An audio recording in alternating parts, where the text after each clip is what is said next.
go right now, but the MVP Phoenix early game is also pretty scary. You've got potentially Surged Leshrac running around, you've got vacuums into lots of AoE stuns, probably a pretty quick mech coming out of the darks here. Still no sign of your sort of traditional one-role hero just yet, but MVP Phoenix aren't even necessarily the kind of team that always go for your traditional one-role right-clicking hero. It could even end up being something like the QO Slark coming in. They've got options from this point, I think. They've got plenty of long-range initiation, lots of magic damage, but once Queen of Pain and Shadow Fiend get those BKBs up, what are their actual options? Yeah, that's going to make life tough. Yeah, I'm following that train of thought. Like, where is their physical damage? They don't have any minus armor. Witch Doctor can go for a medallion, but with Earthshaker, Witch Doctor both in your support roles, you're relying very heavily on this sort of team cohesion, chaining stuns almost perfectly onto these heroes. Queen of Pain, really the biggest target there. And they do ban out the Drow Ranger, which would be a pretty decent pick here. Yeah, would have been a little bit of additional lockdown, which would have been quite good. What else for MVP Phoenix? If they really want a right-clicking hero, something like a Faceless Void doesn't look too terrible here. They've already got a lot of AoE, they've already got a Witch Doctor, they've got a Darkseer to set up for a Chrono. So if they feel that they really need to start looking towards the late game and have that sort of true one-role, one-position carry. QOTA? I'm not so sure if this is an incredible TA game. You do know that the Shadow Fiend is probably going mid, so that maybe helps out a little bit, but they could also just put the Queen of Pain mid and put the Shadow Fiend down on the safe lane. So Co-op against TA, that makes life a bit tough. Co-op against TA isn't that one-sided unless co-op gets a Sentry, but Earthshaker and Witch Doctor are great roaming supports. The same can't be said for Abaddon. Well, that's the thing. Look at him. It could be off lane Abaddon for 2D. You just never know. I'm like I said, I'm pretty familiar with these guys, but I'm also never 100% sure what exactly CSW are going to be drafting. So MVP do end up going for that Templar Assassin that you were talking about. Their lineup is relatively squishy on the whole. Very bursty here. But yeah, they do have a lot of burst damage and quite a bit of lockdown. Gives them a Roshan angle that they didn't necessarily have to the lineup just yet. It's not crazy early, but they've got the Witch Doctor for sustain, so they can stay healthy. They've got the Edict for decent damage, and they've got the Templar Assassin for the right click and the minus armor. But CSW decide, okay, look, the Queen of Pain wasn't enough to deter you from picking the Templar Assassin. Is this Godot? So we're just going to pick Viper. Is it Godot Queen of Pain? 2D's taking Abaddon, Wedding Crash Shadow Fiend, Chains on Viper. Okay. Oh, I called it. Well, I then did say that it's probably not going to happen, but looks like that's what they're going to be going for. Support Queen of Pain. Oh man, I'm excited now. But yeah, I've seen them play this before. He goes around blinking, shadow striking. Sometimes... just being a nuisance, really. Sometimes it really does work out, and yeah, it is this really annoying hero that you just can't deal with. You can't shut her down, and you look at MVP Phoenix, sure, they've got long range initiation looking for that Queen of Pain if she's a core. And if you kill her, that's great, but if it's a support and you're throwing all these stuns and disables into a 4 or 5 role support, Godot usually plays the 5, but with 3-4-3 on the Lion, I'm not too sure. Let's see the triple null. Why not? Get those other games items and just go and be a pest. So, getting ourselves into this game. It's game 1 of CSW versus MVP. Again, as you were saying, pretty important match for these two teams. Tied up in second over in Group B, just behind Rave, and both looking to get a little bit of an edge out in front here. Over on CSW, we've got Godot on the Queen of Pain, we've got Wedding Crash on the Shadow Fiend, 3-4-3 will be on Lion, Chains on your Viper, and finally, over in the offlane, we have 2D on Abaddon. What do you feel like the main intention behind this Abaddon here is? I'd love to see a Blade Mail Aghanim Scepter to ruin the Leshrac's day, but that might be a bit optimistic. 3-4-3 actually getting jumped, manages to dodge out of the way of the Split Earth and tango his way through into the trees, but MVP continuing pursuit. They've got the Paralyzing Cask. 3-4-3 lobs a stun, but it's not going to get him far enough away to safety, as Debbie is going to end up drawing that first blood. When I saw the Abaddon and then the Viper get picked up, I was almost certain it would be like an aggressive duel lane with Abaddon and Viper. You just run at people, you keep harassing them down, and Leshrac doesn't really do too well under that kind of pressure. If he's getting right-clicked by the Viper with a shield on him, you can't throw out, you know, lightnings and stuns and try and hold the lane that way. But with this, the Abaddon we saw last time was entirely to debuff hexes, stuns, get rid of any kind of disable out there, and the first thing we saw from MVP, well, the first thing we mentioned about MVP's draft was the amount of long-range initiation they've got. Earthshaker, if he gets that Fissure down, Cask, the Split Earth, you can put the shield down, and TA, very bursty hero with that meld, healed him up with Mist Coil. He actually went for a 3-3-0-0 build, skipped his ultimate for a couple of levels until he was sort of level 8. And now with the Queen of Pain, Sentry down, QO. Where do you go as this TA now? Fight against the 4-roll Queen of Pain? Yeah, it's tough. Godot's just going to make sure that Wedding Crash secures his initial couple of CS on the mid lane, so he gets off to a decent start. Nuts is going to rotate in, and Witch Doctor is a decent dual lane hero, so just going to lob a Paralyzing Cask and make sure that QO stays up there on farm. Is going to be able to pick up his bottle pretty much right away out of this eco build, so I don't think this is too concerning for him, but the support Shadow Strikes are definitely pretty annoying at the moment. Permanent right-click harass as well, because in the 1v1, you know, we were talking about Queen of Pain against TA. If there's a sentry down, Queen of Pain usually wins, but sometimes you miss out on last hits, you mess up control of the creep equilibrium just because you're going for the right-click harass. Here, Shadow Fiend is just blinded, you know, he's looking at the creep wave, he's thinking, okay, last hit, deny, last hit, deny. So the Queen of Pain just focusing on the TA. QO has so many more things to watch out for and pay attention to in this lane. Yeah, oh wow.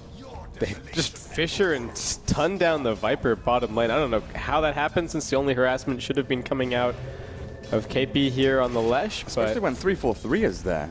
Yeah, that strikes me as very strange. I mean, how much damage did they even end up doing? Looks like the Lesh got quite a bit in, but Viper just dies in a very straightforward fashion. No South Pop, no nothing. He is only level 1 at the moment, so relatively squishy, but he even had his first point up in the corrosive skin, so. Alright, that's going to be your first blood drawn bottom. I was about to say that one of the big advantages of having this Queen of Pain pressuring mid is that they've managed to pull Nuts away from the aggressive trialing, and that's going to make life a little bit easier for Chains and co down on bottom, but right as I'm about to say that, MVP do end up finding that second kill of the game here. So things shaping up pretty nicely. Darkseer definitely doing very well against 2D on top, but the Abaddon's got decent sustain and has ferried up quite a bit of regen. Meanwhile, on mid lane, Wedding Crash is leading after that intervention from Godot. And bottom lane, Chain's not doing all that well compared to KP here on the Leshrac, who's picked up his Bassi and some boots of speed. So yeah, tri-lane situation is looking good for MVP at least. It's about a 1 wave lead for Wedding Crash, so that's a pretty good start. Up at top, 2 levels in Curse of the Avernus for this Abaddon, so stacking up the attack speed. No Mist Coil just yet, going for 2 in the shield as well, so he can definitely battle it out with March for short periods of time. I'm not sure if he can do the sustained battle sort of 1v1 or in the creep wave if there are shells down. 3-4-3. Cask and Lightning Storm, they do land the Split Earth. A few more clicks in here and the line will drop. Almost managed to get the Earth Spike off. Waved his little wander end a little bit, but gets brought down. MVP have some pretty good sustain now that they've got the Voodoo Restoration skilled up, and looks like they have no intention of leaving this bottom lane anytime soon, and they have absolutely no reason to either. So long as they don't dive the tier 1, then they don't really have to worry about the Abaddon all that much. And Shadow Fiend also pretty unimpressive when it comes to making his way down and putting any kind of pressure on this tri-lane versus tri-lane, unless he gets a lucky rune, but he's not going to be going for runes against this Templar Assassin, especially once he reaches level 6. Yeah, so if you think about sort of the reactive play capable from CSW, it's limited, right? They've got a Abaddon who can TP and shield maybe. The Lion's going to have to be there ready to stun up Viper, and Shadow Fiend don't really do that much, whereas MVP is a complete reverse. TA can come in, traps down, meld, get some damage out. Darkseer, Surge and Iron Shell's not too shabby, but it's Earthshaker and Witch Doctor, the 2 supports that you really look at and think, hang on a second, if they TP in and get a Cask out or a Fissure, they can completely turn the tide of the fight. Yeah, and that's just scouting out Godot, who's just going to start pulling on bottom lane here. We've actually got a rotation over to mid by 3-4-3, but what can they actually do here against the Templar Assassin? That is the question. We've only got level 2 Rays up on the SF just yet. One more creep is going to get him his level 5, so rank 3 Rays coming out. But they're going to have to be very careful in playing around with this refraction over on QO. And it looks like 343 might more than anything just be perhaps preventing a dive, though the MVP supports are all showing up on bottom lane. And they have placed a nice Radiant Observer Ward down here just to keep tabs on the MVP movements. But it looks like Line just going to call it quits for mid lane for now and just going to set up a stack for the Shadow Fiend. 33 CS for March. Couple of neutral creeps in there, but still very, very good metrics for him as 2D is behind his own tier 2, dragging the creep wave as far back as he can, trying to limit the damage done to that tier 1 up at top. Now, item-wise, what do you want to see from this Shadow Fiend? Because 9 times out of 10 this qualifier, we're seeing Mech, BKB, a Blink thrown in there. Do you think there is any merit going Eul Scepter in this game? No, we'll get back to that. Change is getting jumped bottom lane, stunned up. They didn't even really need the Fissure for the Split Earth to land. A bit of harassment coming out of Godot, but I mean, it's quickly healed up by Nuts. He's got a Tango, he's got his Voodoo Restoration, and he's going to be fine. I think in terms of build this game, I would like to just see Wedding Crash going for the pretty standard mech into BKB. I think BKB is 100% essential this game, so it doesn't get repositioned by the vacuum and doesn't get blown up by the Leshrac, who's just blowing up more heroes. Actually, the stun on the Fissure, not quite long enough there for the Lightning Storm and the Split Earth to come out of KP. And that is going to mean that Godot just manages to escape out with his Blink away. But yeah, I think we're just looking at really standard items here from Wedding Crash. It does make him a little bit more vulnerable to the Templar Assassin, but at least the mech, health, and armor are going to help out with that.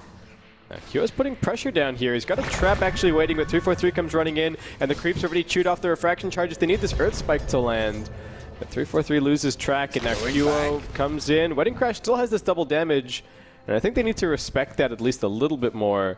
As, yeah, it looks like Febi's just going to cancel the Fissure, and they're not going to end up doing anything. Meanwhile, bottom lane, Change is actually getting driven back away from his own tier 1 tower by the Leshrac, who has already managed to drop this down below 50%. So that is looking really good for MVP. Top lane's great, and the only person who's really all that much of a threat at the moment is the Shadow Fiend, but he's not really going to be changing the pace of the game for a little while. So the way that MVP have set up their lanes has worked out fantastically.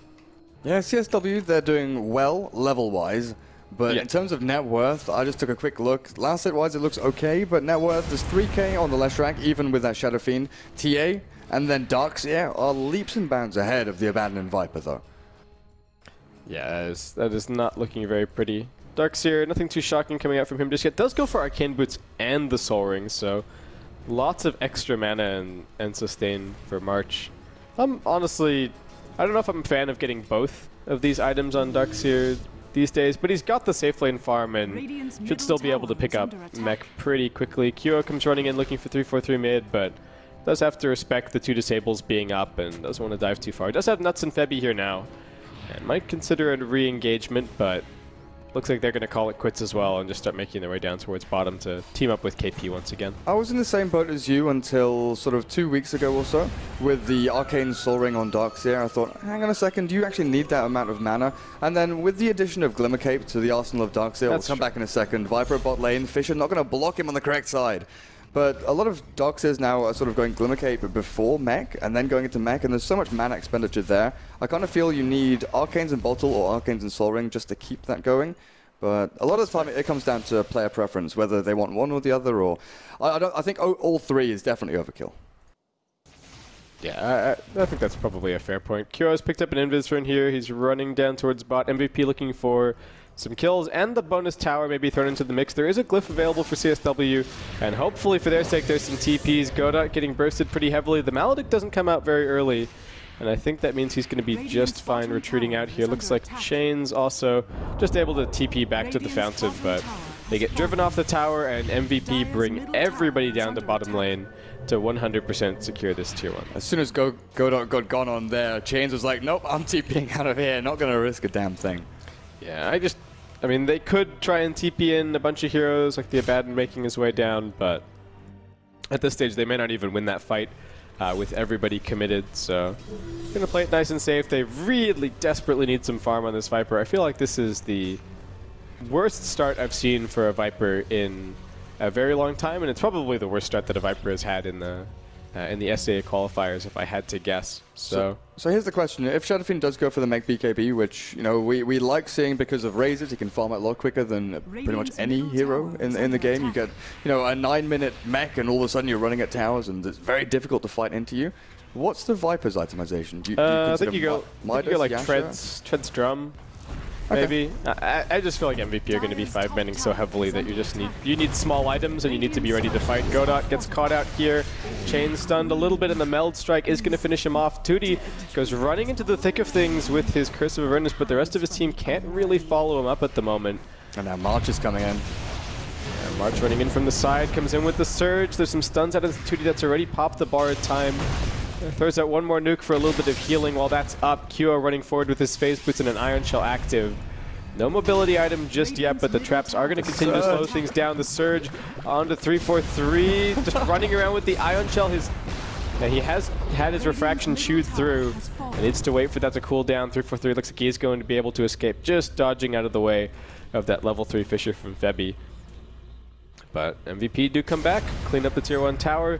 Nuts still has quite a bit of mana in reserve, so ready to heal up any injuries that MVP may have sustained, though everyone is totally topped off. And CsW just seemingly completely unable to do anything for the time being. And next for MVP Phoenix, what do? Go top tier 1 as well? You're just lining your support's pockets with so much gold. Yeah. Earthshaker with 2,200 net worth, Witch Doctor 1,800. You compare this to the Lion and the Queen of Pain, and you're tripling their net worth. It's ridiculous.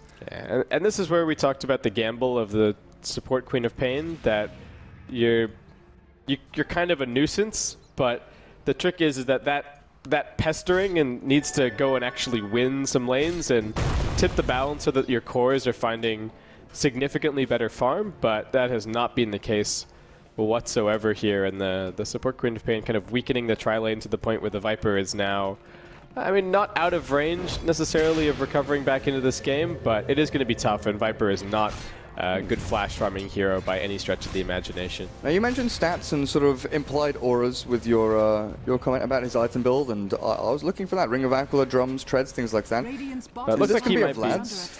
I don't think he'd go Vlad's. He might just be going for the... I think he might just be going for the mech here. But it's going to take a very long time, and I think that's even more of an advantage for MVP. I think they almost have their mech completed pretty much already, so. Headdress on the Viper, so yeah, it looks like, oh well, that still goes into Vlad, so it's up in the air. Yeah. It could be Tooty's item though. He's like the Ring of Bazzi on Tooty kind of implies Vlad's over on him as well, but it's always one of those items you love to have, especially on an offlaner. A little bit of extra damage, the mana regen aura as well. Especially just having a Bassi against the Ducks, you leave it on, and you just make your creeps that little bit more survivable to help deal with some of the non-stop creep pressure. So I don't know about reading too much into the Bassi pickup from Tooty, but right now it stands that CsW just have to start getting something going. MVP are going to continue 5-manning with their mech. If you leave it too much longer, Templar Assassin's going to have a Deso, and then they can go and take Roshan for free, and the Death Ball can just continue from there. Lesh is also farming fantastically. KP just picking up little bits of efficiency here and there, dropping down his point booster to pop his Arcane Boots. And Wedding Crash having to be careful here on mid lane. Does have a haste run up in his bottle, so not too afraid of QO, but still going to end up copping some harassment end of the day. Only 1 point in edict for that Lesh rack. Roshan has a trap in there just in case CsW managed to smoke themselves in, because that's always the one big thing. If you're behind, you go for that Hail Mary play and you think, okay, well, we'll smoke into Rosh, get this, you know, minor form of advantage, so at least we can hold our own in the lanes, maybe farm a little more aggressively on the Shadow Fiend or Viper. But they know what's going to be going on. Dar Observer down at bot lane. Pretty aggressive as Marge is TPing, heading up the top, and once again it's the 5-man move into this tier 1 tower. Yeah, and it's actually Chains who's sitting here watching as the tower falls, so he's kind of effectively getting the lowest farm priority for his team, just waiting for this creep wave to arrive once MVP do leave the lane. Should hopefully be able to kind of hold things in position and start grabbing some farm there, but yeah, this is still looking pretty bad for Chains. This is actually being overtaken on farm by the Earthshaker. Febby looking all right. We've got the medallion up over on the Witch Doctor. TA, I think that is Desolator flying it right this second. Oh man. And Roshan is, he's already dead. He just yeah. He may as well just lie there now, give it over, hand over Aegis the Immortal. So 0 to 5, 14 minutes in. It's been relatively quiet for the past couple of minutes. You know, CsW haven't been giving away any unnecessary deaths. So they've definitely been able to hold back. They know that Tier 1 towers are forfeit and have been for quite some time. Tier 2's getting chipped away at just a tiny bit. But how do they, you know, in the future, how do they look to get over the river? Is that something that they don't think about now? Do they want to try and bolster their lanes to get some farm? I honestly, I'm not sure what they're able to do at this stage. MVP just, they feel really far ahead, though I guess the experience is still very close. They're picking up some, the CsW are picking up some decent levels by being the team that's a bit more spread out. In terms of what their timing is to fight, I feel like they're still very reliant on this mech over on the Viper. It looks like you were right on the Abaddon, might be picking up a Vlad's as a first item, has grabbed the Morbid Mask over in his stash right now. So I think waiting around for those couple of items and seeing what Wedding Crash is going to be committing to in terms of his first choice, that'll hopefully be the timing for CsW to start getting things done. But this Desolator is already just shredding towers, and 15 minutes into this game, MVP start looking towards their first Tier 2, though more may be falling very quickly afterwards. This reminds me really strongly of the, was it 6.82 when we saw Ember Spirit quite a lot? The Ember Spirit, Treant, and Darkseer, where you'd have the Living Armor, Iron Shell, and then Flame Guard, and you'd run at people and just burn them down. This TA feels very similar. You've got the Refraction and Iron Shell. You just run at people and there's very little they can do. Meld, get up in their face, and if you're a hero like Viper who wants to stand his ground and turn and fight. Oh man, they're even going high ground. They've got the Desolator. They're going to chain stun on Godot. One more auto attack will finish him, but manages to blink away. Wall just put down to open up some space. CsW can't really fight through it, so having to come in from the side. Wedding Crash's item is going to end up being a BKB decision, but MVP is still working away here. They've got forever on this Aegis. And how can CsW engage? They don't have a Blink Tiger up on their Lion. There's absolutely no hope of that. Tooty's just going to go running in, taking a lot of damage. Kyo kiting backwards. They do get a Hex over onto Febby, but he gets surged a little bit further away. Tooty's already been brought down. The borrowed time running out for him there. And Wedding Crash with the BKB active trying to tank through, but it's not going to be enough. Chain's getting vacuumed back along with Godot. Does manage to dodge out of the way of the Split Earth. But it's a 2 for nothing thus far. I think just the Aegis popped on QO. 3-4-3 coming in from the side. And MVP still just staying grouped up as Febby drops an Echo Slam on Godot's head and brings him down. There is no defense plan here for CsW. They don't have a Tide Ravage, Enigma Black Hole, there's no AoE to speak of. There's Razors and Earth Spike. There's a decent Sonic Wave out from Godot. You know, take out Aegis the Immortal, kill off QO at least once. But losing melee barracks 17 minutes into the game is a massive deal here. Okay, MVP Phoenix have a relatively early game-centric lane setup. Their lineup can scale decently into mid-late game. CsW, item-wise, they're not doing it that badly. It's just the fact that they have no control over the map and no actual grasp on the game. Yeah, and they have very little play from behind potential. All of their heroes are pretty item-dependent. I mean, Queen of Pain as a support along with the Lion have not been able to get a heck of a lot done just yet. And with no map control, I don't even think it's very reasonable to expect them to be able to do anything. They're very gank-oriented heroes, and MVP have just been 5-manning this entire game out. And even when they split up, they know that they're safe. They're off in fog. They're deep over on their side of the map, and it's territory that CsW can't even consider entering, as there's still Tier 1 towers around the place for MVP. So they're in total control, and this SF, as much as he's farmed, the Templar Assassin is kind of his kryptonite, and the BKB doesn't really offer a whole lot of survivability there. So. And Earthshaker has Blink Dagger, Darkseer, heading into the Glimmer Cape. Godot, though, he's got one of his 2 nulls. He can start looking to finish off the second one. But what kind of utility do you get from this Queen of Pain? That's just, we're 19 minutes in and we're like, oh yeah, Queen of Pain almost has the second null talisman, guys. Well, watch out. We've got Guardian Greaves, not Glimmer Cape. Okay. I'm not sold on upgrading your Guardian Greaves necessarily this early on, but Well, who was dropped low enough to get that bonus armor and HP regen? Exactly. It is nice for the mana cost being removed, the cooldown reduction. So obviously the nerf to mech was somewhat of a buff to Guardian Greaves. But then you do lose control of when you use Arcane. Yeah, one or the other. What are we having going on here? 343 is smoking around from behind, looking to see if he can get something done. MVP are pretty grouped up.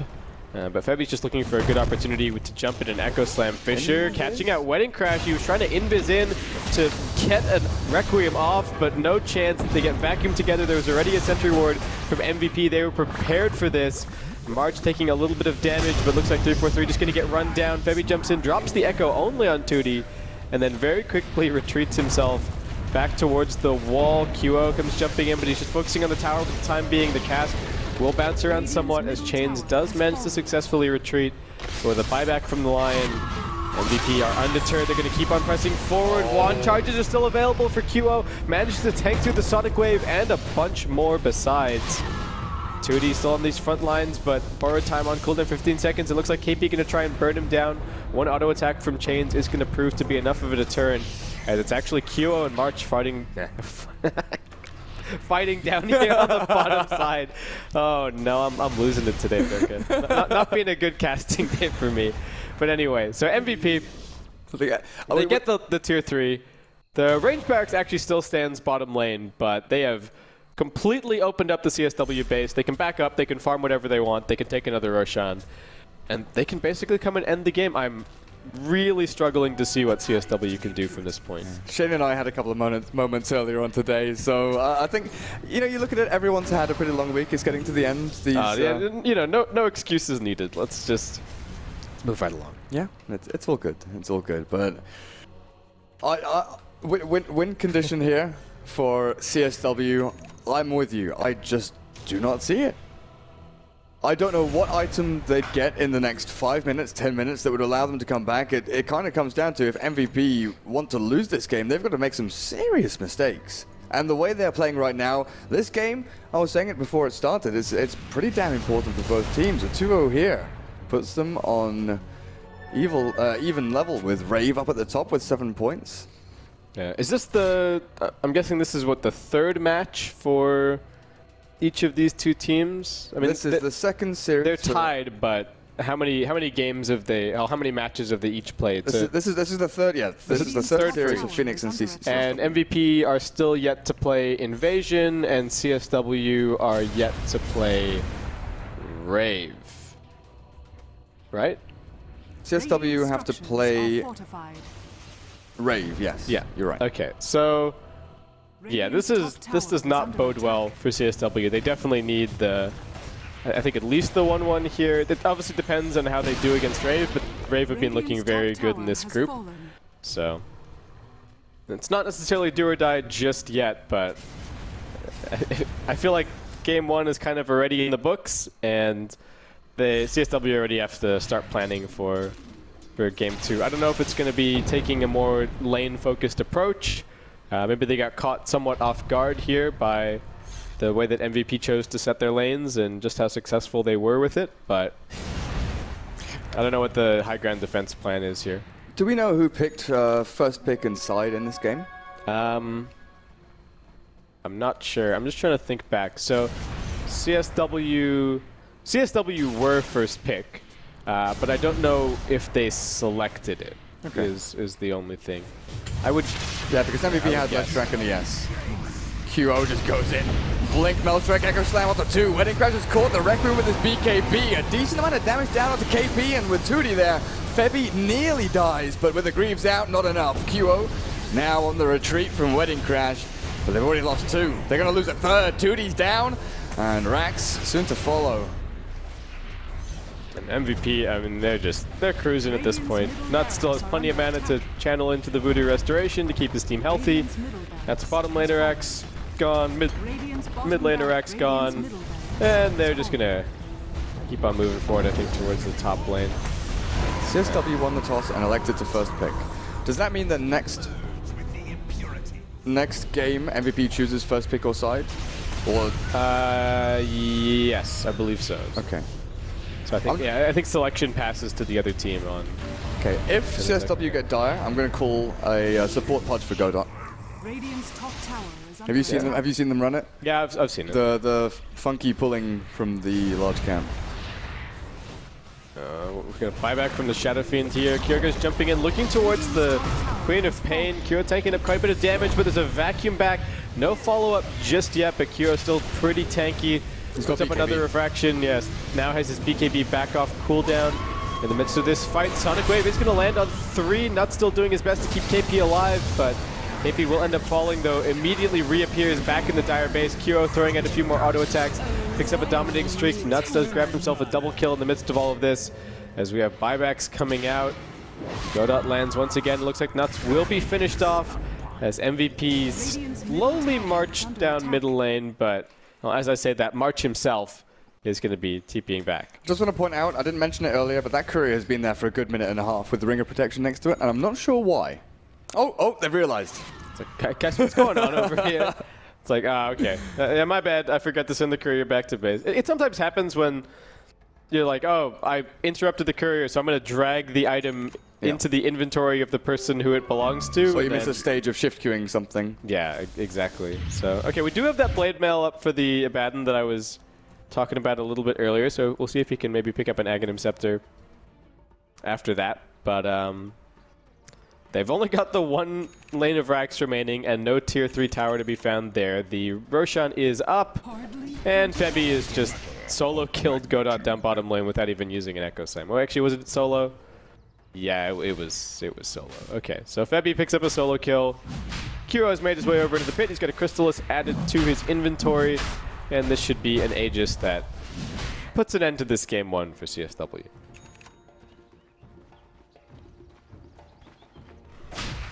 What? I have to choose an MVP. Yeah. This is who drafted? What first? It's March, right? For MVP or CsW? For MVP. Wait. You can't name CsW as the MVP. That would be be very BM, I think. Yes, it would. But anyway, so what do we got? We got SNY on Shadow Fiend. He's picked up some lifesteal. He's still amongst the top farmers right now, though the same can definitely not be said for the rest of his team. Chains has picked up a Sanj. I think he's honestly just looking at a Heaven's Halberd here if he can get it to help deal with the Templar Assassin somewhat, but MVP just needs to group up and go and hit buildings. They could honestly just throw bodies at buildings at this stage. Leshrac nearly has Glimmer Cape. He could finish off his Octarine core. 1100 gold away from that. Okay, Tootie comes charging in. Not all that healthy, but does have Borrowed Time and a Blade Mail ready. QO sizing up to go jumping in, and those auto attacks aren't going to cancel his blink. He had the refraction up. BKB, 2 shots to the Lion, and now comes looking in towards Wedding Crash. He gets sent skyward. They get the vacuum together into the Echo Slam. Tootie still locked down, unable to actually pop anything there, and finished off. Godot's going to call the GG, and yeah, Aghanim's Death Ward coming through from Nuts over on the Witch Doctor. A little bit one-sided. Just a little bit. Just a little bit. 5 to 22. You know, I think they had a chance there, right at the very end. Some small tweaks, and they would have been able to do it. But MVP Phoenix, very convincing win over CsW, guys. I think we covered almost everything. We have plenty of time to talk about